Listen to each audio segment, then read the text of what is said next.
All right, educate me on output shafts. Oh, hey, Drew. So this is an 18 spline 3000 GT or Dodge Stealth output shaft.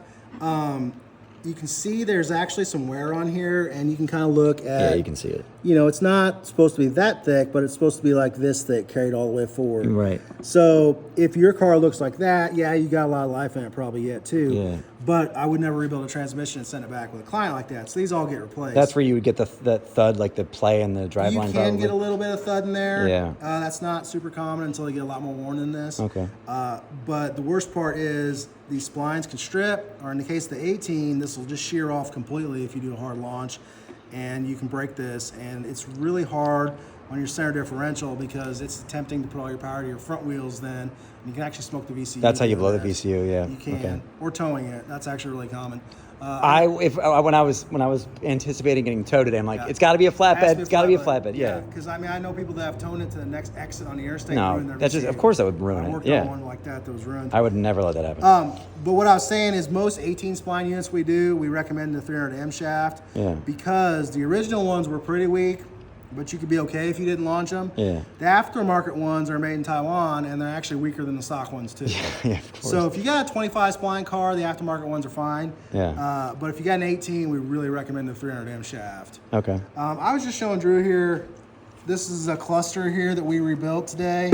So first of all, within our rebuild services, we include some new gears where they're needed. It's basically you get one new gear for free, one new hub and slider for free. If you have way more extensive damage than that, we'll work with you on that and try to get you either some good replacement parts that we have in stock or brand new ones, depending on that.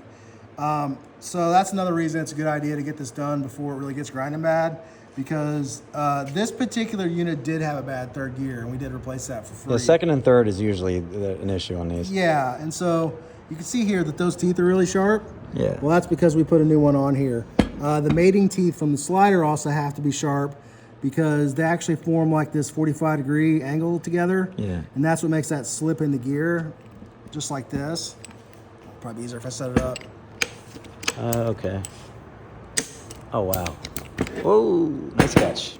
Slippery today. It's a little sweaty out here. It's hot as shit. Yeah. So see that slips right in there? Yeah, that sounds great. Yeah. Yeah. So when those parts get worn out, they don't slide that easily, even with brand new Synchros. That is the sound of quality right there. Yeah. And That's same awesome. thing. We have brand new second gears in stock. This one, actually, the second gear was pretty good. I mean, it was really good. So we reused that. We replaced first gear in this transmission. New bearings, new synchronizers on all 5 gears, and reverse on this one. And we're getting ready to put it back in that case after we've set up all the bearing preloads. There we go. That case has been glass blasted. We have a brand new transmission over here that you can compare. Yeah, that's incredible. I apologize for the mess. We moved in literally Monday. Yeah. We're not done. But this is a brand new transmission that's never been run.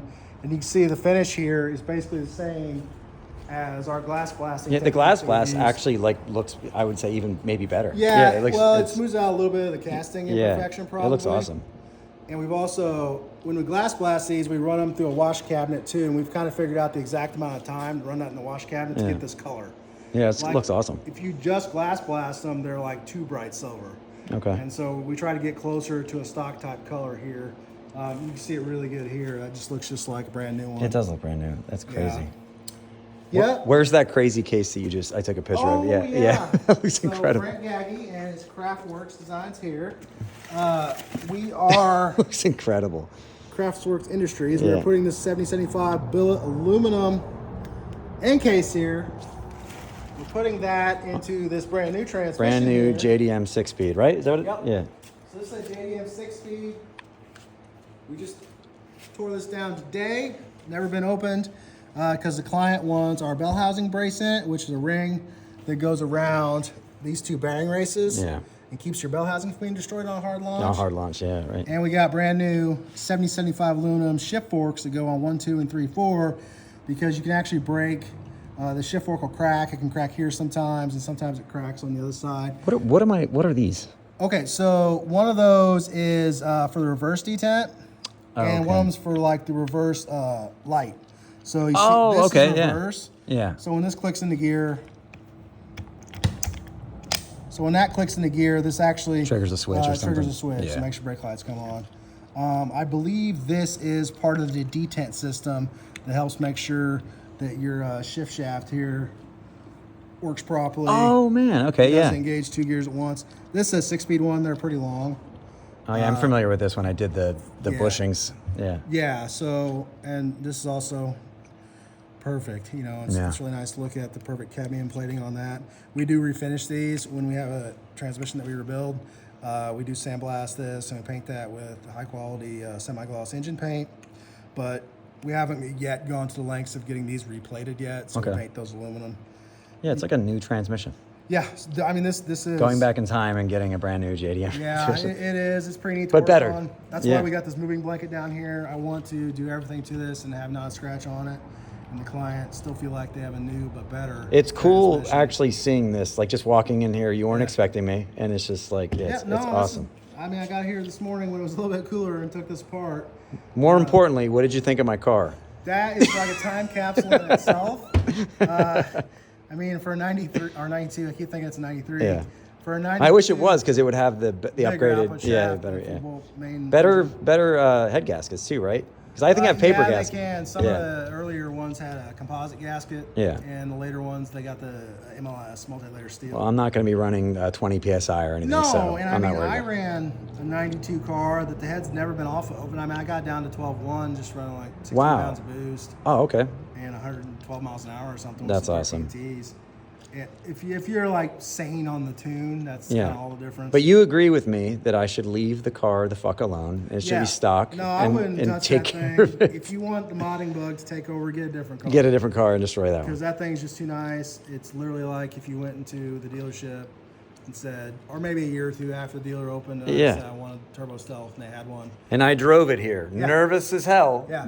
But I did drive it here. Yeah, and we're going to take a look at it tomorrow for Drew. Just to help him feel a little better about it. But we did take it for a test drive, and it's behaving perfectly now. So I noticed that the ignition adjustment doesn't look right on the cast, so I want to verify that. And then Drew has some complaints about a little bit of dry shaft backlash. So we're going to take a look just at to be safe. His rear differential and see if there's excessive play in that. His car only has like 70,000 miles on it, so I wouldn't expect that. But I forgot to mention, when I got it, it had a bad pinion seal.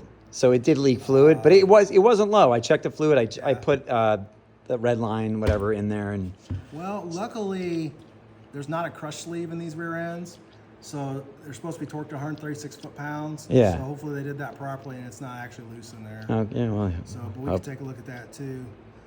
But I think that's about it, Drew. I'm kind of getting ready for dinner. Yeah, I'm ready to go. We can look at your car tomorrow. Yeah. In the morning, hopefully before it's 95 again tomorrow. It's really hot in here. We were spoiled at our old shop. We did have some AC at our old shop, but this shop's a little too big to do that to right now. That's cool though. You got tons of space. We do. You have tons of parts. Yeah, and like I said, please don't think this is how it's going to look when we're done. They just moved. You just moved in, literally less than a week ago. Yeah. It's literally. And I just strolled in here. I'm like, help me. But you're very helpful. That's why we're kind of not more prepared to help Drew. I gotta go home and get my time alike. It's just like, we're just messed right now. But we wanted to get back doing driveline stuff because a lot of you guys want your stuff, and more people want to send stuff in, and so the show has to go on. So that's why we worked about 100 hours last week in 5 days. Yeah, that's crazy. To move stuff down here. So it was over 30 pallets of equipment and transmissions, and our toolboxes, and our 1,000-pound hydraulic press. Yeah, that probably wasn't fun.